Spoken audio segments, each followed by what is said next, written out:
বল জালে জড়াতেই গ্যালারিতে উজবেকিস্তানের বুনো উল্লাস, কিন্তু রেফারি কানে হাত দিলেন। VAR check. ম্যাচের বয়স তখন ২৯ মিনিট। Scoreline Portugal ২, Uzbekistan ০। আজিজ গ্যানিয়েভের গোলটা যদি ভিএআর বাতিল না করত, তবে ম্যাচের চেহারা হয়তো পুরোটাই পাল্টে যেত।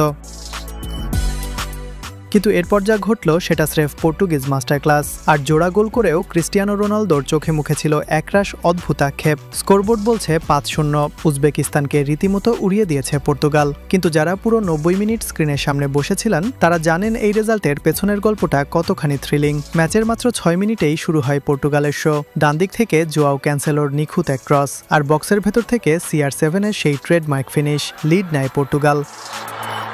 ১৭ মিনিটে নুনো মেন্ডেসের জাদুকরি ফ্রি কিক হিসাব আরও কঠিন করে দেয় উজবেকদের জন্য। কিন্তু প্রথমার্ধের ৩৯ মিনিটে ব্রুনো ফার্নান্দেজের থ্রু বল ধরে কাউন্টার অ্যাটাকে রোনালদোর দ্বিতীয় গোলটা ছিল ম্যাচের আসল টার্নিং পয়েন্ট।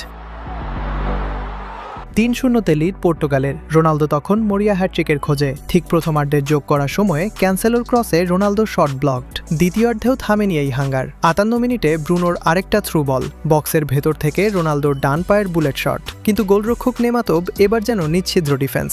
শেভ। ৬০ মিনিটে সেই নেমাতোভের দুর্ভাগ্যজনক ওন গোলে স্কোর ৪-০ হয়। তবে সবার চোখ তখন রোনালদোর দিকে। ৭৩ মিনিটে বাঁ পায়ের শট আবার ব্লকড। ঠিক ১ মিনিট পর ৭৪ মিনিটে আবারও বক্সের সেন্টার থেকে শট নিলেন তিনি। এবারও নেমাতোভের দারুণ সেভ। বারবার সুযোগ পেয়েও, এতগুলো অ্যাটেম্পট নিয়েও হ্যাট্রিকটা যেন কিছুতেই ধরা দিচ্ছিল না পর্তুগিজ মহাতারকার হাতে।